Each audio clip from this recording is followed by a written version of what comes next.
Good morning. ఆగండి కొంచెం చెప్పు. My name is Venkata Prasad from Tuni. నేను సిఆర్పిఎఫ్ లో 9 years వర్క్ చేశాను and 2 years VIP security work చేశాను. అది కూడా ప్రధానమంత్రి గారి దగ్గర అండ్ అమిత్ షా దగ్గర, ఓకే, అండ్ మన్మోహన్ సింగ్ దగ్గర.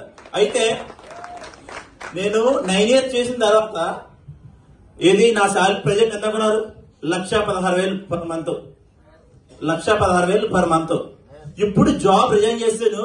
జాబ్ రిజైన్ చేసినప్పుడు కూడా నా కర్మ 51,000 పే చేసి వచ్చాను. ఇప్పుడు ఇంకా 29 సంవత్సరాలు ఉంది. అంటే ఒకసారి చూసుకోండి, నేను స్టార్టింగ్ నుంచి కూడా నాకు వచ్చిన సాలరీలో అంటే నాకు ఏదైతే ఇప్పుడు హెడ్ కానిస్టేబుల్ లేదు, జాబ్ వచ్చిన తర్వాత ఏం చేసామనంటే వచ్చిన ప్రతి జాబ్ మళ్ళీ అప్లై చేసాం. ఎందుకోసం? ఎందుకంటే ఫ్యామిలీకి ఇంకా ఎక్కువ యాక్సిడెంట్ చేద్దామని. కానీ 2018లో నాకు తెలిసి ప్లాన్, కానీ ఎదవకి అప్పుడు అర్థం కాలేదు. ఎందుకంటే ఏదో జరగాలి కదా. జరిగింది 2020లో.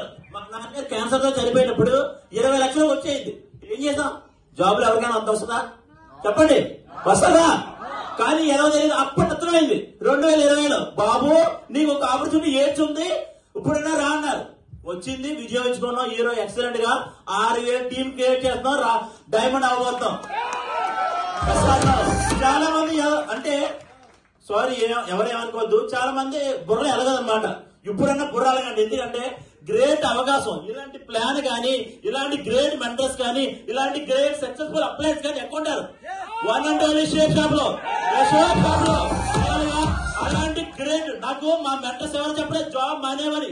నాకు అనిపించింది రియల్ గా. ఎందుకంటే నాకు కూరి గర్వం చాలా. నేను చెప్తాను, రాబోయే కాలంలో నా టీంలో ఎవరైతే ఉన్నారో పక్క వాళ్ళు యూసీఎస్ చేసే వరకు వదలగలుగుతారు.